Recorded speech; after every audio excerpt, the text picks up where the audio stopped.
It is lunchtime. I am starving. It is a rainy day. Well, it's a cloudy day. There was some rain earlier. Now it's just cloudy. It's not too super hot. I think that means this is the opportunity for all-you-can-eat, cheap, sleazy pizza. So it's the cheap, sleazy pizza place that I'm heading towards for all-you-can-eat, cheap, sleazy pizza.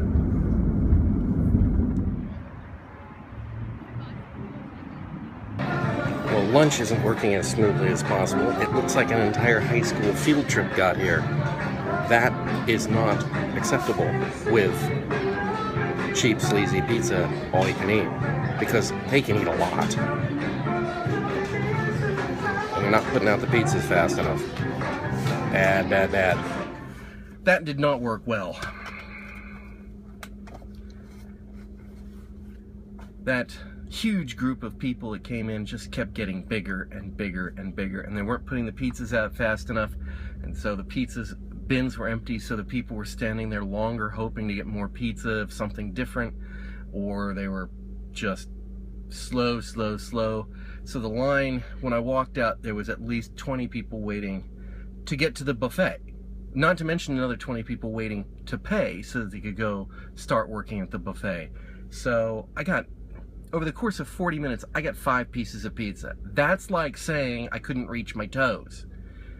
It's ridiculous. I should have at least been able to manage 15 in that period of time. So, A, didn't get my money's worth. B, the ones I got were really bad. And C, a lot of frustration. And a lot of people trying to take cuts in lines too. I hate that, but you get a bunch of high school kids and they're standing there and they're like waving their friends over right in front of you. I don't think they expected anyone to tell them to shove it. Guess what? They learned something new today. When I came home today, there was dancing. Till I put the camera on Michelle, and then she decided to play teenager. Yeah, I can beat Michelle! I've come outside because it's about 19 degrees Celsius, and because it's been raining. It's been drizzly all day, and it is lovely outside. It's really nice, apart from the police helicopter flying over. I think he's gone. I've been doing system upgrades on our spam catcher today, which is going okay. I just realized it's Thursday night. I've already worked a 50-hour week. Now, a lot of people work a lot longer hours than that, and I'm certainly on call, and I'm certainly not paid overtime. And when I was 20, I regularly put in 65-hour weeks. But I'm 50, and I run the place better than I did when I was 20. And so we don't have to do 50-hour weeks very often. But this has been one of them. And part of the reason was that damn Exchange upgrade. So I'm going to capture this, even though I'm not annoyed at it anymore, but I'm going to capture this now. Because I don't have, it's going to go. I'm just going to forget the madness of it. The bottom line is that with many Microsoft products, as you probably know if you have the accursed bad fortune to have to deal with Microsoft, patches come out all the time. Constantly, all the time, patching up that buggy, nasty software. And periodically they release service packs for their major operating systems or major products. Windows Server, Exchange, SQL Server. And sometimes these service packs come out and they go through the Windows Update process. So they'll actually come down. They may not auto-install, but they'll come down through Windows Update, and they'll warn you before you do them that they're much bigger about them. But it turns out Exchange doesn't do that. Exchange, you have to go out and apply the service packs. And we were a couple service packs behind on Exchange, and I found out that the latest versions of Outlook don't support Exchange 2010 RTM. So we had to get up to Service Pack 2. So I went in and we run off virtual machines, which is a good thing because I could go in and I could make a checkpoint so that, upon failure of installing Service Pack, you can just reload you can fall back to the checkpoint, and no harm, no foul. And you have to download the Service Packs. Fine, no big deal. They're 5 gig, I think. And then you run that, and it turns out that's just a self-extracting archive, and so it extracts a somewhat bigger collection that's, 50 bazillion files, or at least hundreds. And in there's a setup file, and you run the setup file, and then it extracts a bazillion files before it does the license agreement. Then it does the license agreement, and then it puts up the screen, and there's like a link on the screen that says, want to check to make sure everything's you've got everything you need to do the upgrade, which is a very sensible precaution. I was having trouble finding that online, but knowing that the server was well patched, in as much as it wasn't at Service Pack 1, but that it was well patched, and that we had plenty of RAM and CPU, so I wasn't too worried about it. So, you click the link, and you get your first frustration. And that is, the link takes you to a Microsoft page, which says, oh, sorry, we don't have that page anymore. But don't worry, we've still got forums for you. Thank you so much, jackasses. So you go, okay, fine, we're gonna rough through it. So the next thing is to install the language packs. So you click on this install the language, and it gives you two choices. The first choice is to install the available language packs, or to install the language packs on the CD, or the DVD actually. And I look at myself and I go, now, this Service Pack came on download, so there is no DVD. And Exchange originally came on a DVD, and so perhaps they mean install the ones that it detects on the original Exchange DVD, which I'm working from home remotely on a virtual machine, so that DVD is not immediately available. So I went ahead and did the others, which turns out it means it downloads every language pack it can find. Fine, plenty of space, not too worried about it. Then it says, let's run a prerequisite check. So you run, which is good, and you run that, or you click install, and then it says, oh, I'm going to run a prerequisite check, which is like I said, that's good. That actually gives me a feeling of warmth, not heartburn. It's like, oh, good, at least they're going to check. And it runs through about 10 things, and it gets to about the third one, and it pops up, and it says, nope, sorry, can't run it for you here because you're already doing an upgrade.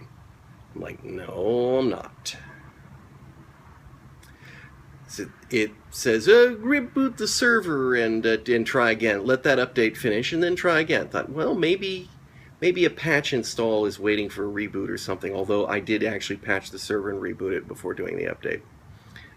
So I try that. And first thing you do is when you say I'm going to do the reboot and you cancel the installer, is it deletes all those files it created. So it's actually doing a lot of work just for the cleanup. So it takes a while, you reboot the server, you go through the process, you unpack all the stuff again, and you go through the prerequisites, and it gives me the same error. And now I know I'm not doing an install, so I start searching. So there's which I should have mentioned, there's a link that says, here, click here for help with this error. So when you click the link, of course, it takes you to a page at Microsoft. It says, I've not found a page here at Microsoft, but don't you worry, we still got us some forums you can read stuff about. Thank you. Guess I'll bleep that one. So I start searching because you turn to Google, which is a much better source. And I find the first hit that comes up says, oh yeah, you just go in and edit your registry and delete this key from the registry. And I'm like, are you insane? I mean, yes, editing a registry is a valid thing you have to do sometime, but to do a standard install, to have to go in and do an registry edit is crazy, because you can totally screw up any Windows box you want by deleting the wrong key or confusing it in some way. It's a terrible, terrible system, and really, it's not for the faint of heart. And it's certainly not your first line of defense. There should be a clean, simple way to fix this problem. So, and it's getting pretty late, too. I mean, I started this fairly late at night, but it's getting pretty late. It's probably after midnight. And I started looking for people who did it. I found other things. I said, oh, it turns out that the install it was talking about was on one of your domain controllers. You gotta make sure they're all patched and reboot them. So I did that, which took more time, and rebooted the domain controllers, which does cause some problems on the network. Although again, late at night, nobody cares. Actually, it wasn't as late as midnight because there was a lot of server rebooting going on here. That didn't work, so I thought, well, let's just make sure there isn't some stupid thing. Let's just make sure every server on the network is patched and rebooted and up to date. And since we run virtual servers, that means at least 2 of those servers are the physical servers, and when you reboot them, then of course that reboots all the virtual machines underneath of them. And that takes a long time. So I rebooted all those, and got back to the point where the Exchange server was up and running, and got ready to install the service pack and get back to that point, and the damn thing says, nope, you're still installing. So,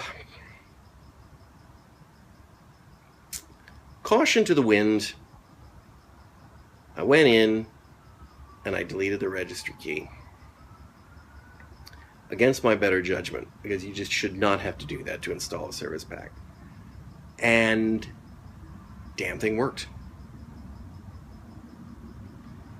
It started the service pack install, and it downloaded, and I went to bed. Well, it didn't download, but I mean it loaded to memory, and it was taking a long time, so I went to bed, because it was now 1 o'clock in the morning. Next day I get up, I check it, and sure enough, it's good. It's done. It's finished. Everything rebooted. Life's good. Server's back up. Or actually, I think I may have had to reboot the server, but it was ready to go. So the first thing you do is run patch updates, and it had 31. Okay, well, 31 patches for Service Pack 1. Service Pack 1's fairly old. Run that. 2 hours to install those patches, and when it gets done, it couldn't install 8 of them, so I have to reboot the server. Then it runs the 8 patches, an hour and a half for the 8 patches. After it's done with that, you reboot the server, another patch. Oh wait, that one's Windows.net. I don't know what you know about this, but .net ones are always the worst. This one runs for well over an hour, and it never makes the slightest progress on the screen whatsoever. And at some point, I tried to cancel it, and it wouldn't cancel. And so I had to do a desperation reboot on the server. And when that rebooted, it came up, and it said it was installed. I don't know. So ran the check again, no patches needed, so time to start on Service Pack 2. Service Pack 2 goes just the same way Service Pack 1 does. All the same steps.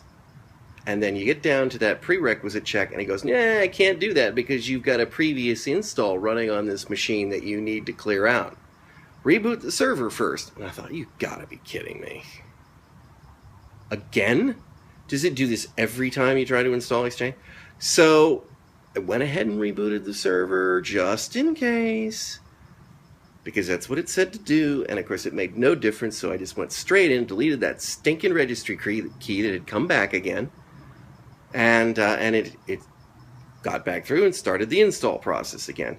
This time it gets through another check, and it says, nope, sorry, you gotta add a role to your IIS, which is the Windows web server. click here to see what you need to do. And I thought, oh, I know what's going to happen here. I'm going to click that. And it's going to say, oh, don't have that page here no more. Want some forms? And it turned out it actually did have the page, which is thank you, Microsoft. Never thought I'd say that.